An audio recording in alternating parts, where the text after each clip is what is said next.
UFOক লৈ মানুহৰ জল্পনা কল্পনাৰ অন্ত নাই। UFO অৰ্থাৎ আনআইডেণ্টিফাইড ফ্লাইং অবজেক্ট, যাৰ অসমীয়া অৰ্থ হৈছে অচিনাক্ত উৰন্ত যান বা কাহি। অতীজৰে পৰা বিভিন্ন ঠাইত বিভিন্ন সময়ত এনে উৰন্ত চাকি বা UFO দেখা বুলি বহুতে দাবী কৰে। এই অচিনাকি উৰন্ত চাকি বা বস্তুক লৈ মানুহৰ কৌতূহল আৰু কল্পনাৰ শেষ নাই। এনে কিছুমান কৌতূহল হৈছে, এইবোৰ প্ৰকৃততে কি? বহিৰ্জগতৰ কোনো বুদ্ধিমান জীৱই প্ৰেৰণ কৰা যান নেকি?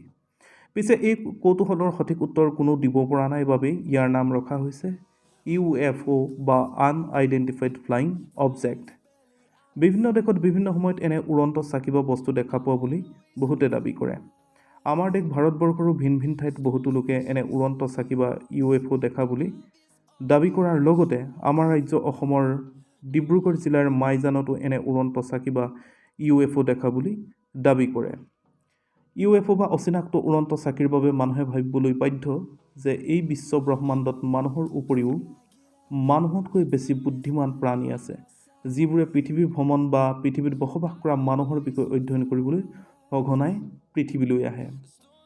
1947 চনৰ 2 জুলাই তাৰিখে এনে এখন উৰন্ত চাকি বা UFO মেক্সিকোৰ ৰছৱেলত দুৰ্ঘটনাত পতিত হৈছিল। কিন্তু এয়া প্ৰকৃততে বহিৰ্জগতৰ প্ৰাণীয়ে ব্যৱহাৰ কৰা যান বা UFO হয় নে নহয় তাক লৈও সন্দেহ আছে।